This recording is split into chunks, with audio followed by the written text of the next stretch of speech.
Oliver followed Dodger to the edge of the city. There on the riverfront was an old rickety pier. Next to it was an abandoned barge. This was not the fancy part of town. The barge was filled with old beaten-up furniture and broken-down appliances. Dodger lived there with a pack of other dogs. They all called it home.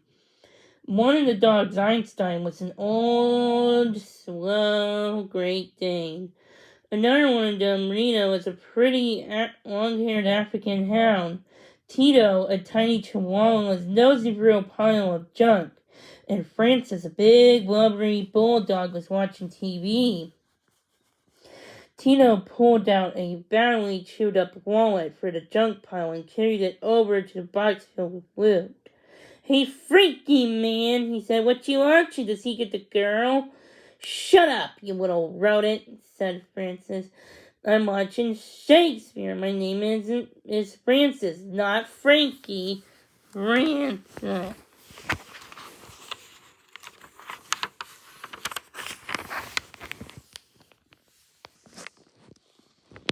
"No kidding, man," said Tito. "So what did he bring in today, Francis?"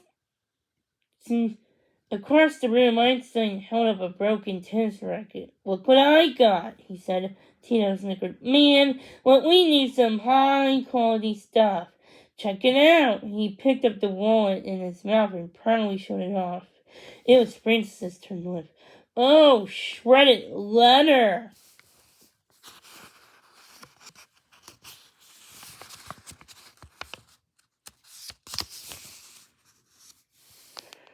"There," he sneered. "Shredded what?" said Tito. "What are you talking about, man? It's not even a cheap wallet." "Ugh, cut it out, you two," said Rita.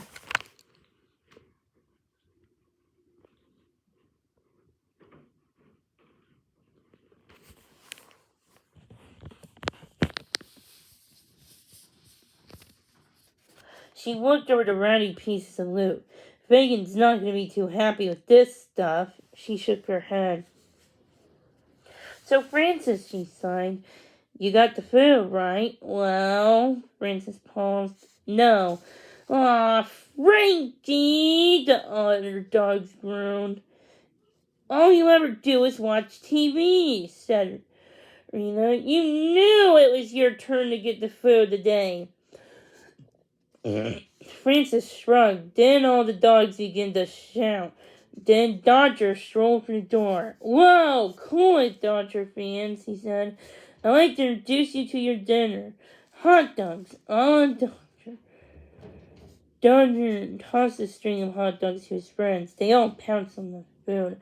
"All right, Dodger man," said Tito with his mouth full. "You is El Maximo. So how'd you do it this time, Dodgy baby?" asked Marina. And Dodger settled back to tell a story.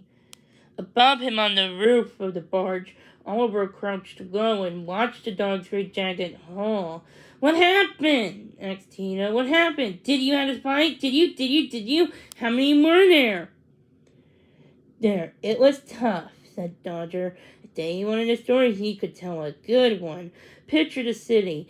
The traffic's roaring and the hot dogs are sizzling. Enter Dodger. One cool puppy. Community-minded, but he's not the only one out there.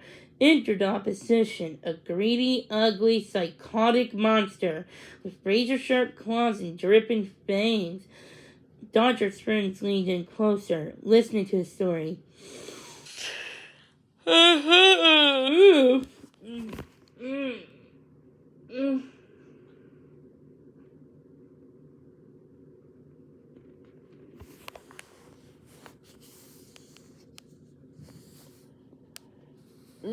Oliver leaned in closer too. Razor-sharp claws, dripping fangs. Was Dodger talking about him? "He comes at me. Eyes burn," said Dodger. Doctor. I knew my time had come, Dodger's eyes narrowed, when suddenly, he continued, but Dodger never got to finish his story. Crash! Oliver fell through a hole in the roof and into a line of laundry stretched across the floor. His legs got tangled up in the clothes. Kaplunk, he landed right in the middle of the game. Watch out! Cried Tito. Gang war! The dogs all ran behind some furniture for cover. What is it? Rita asked, peering out. Tito stepped up to the wriggling ball of laundry. The frightened kitten dug his claws into the opening and ripped out. Whoa! It! Screamed Tito. It's an alien! Rita unlocked and took a better look. Oh, cool it, guys, she laughed. It's just a cat.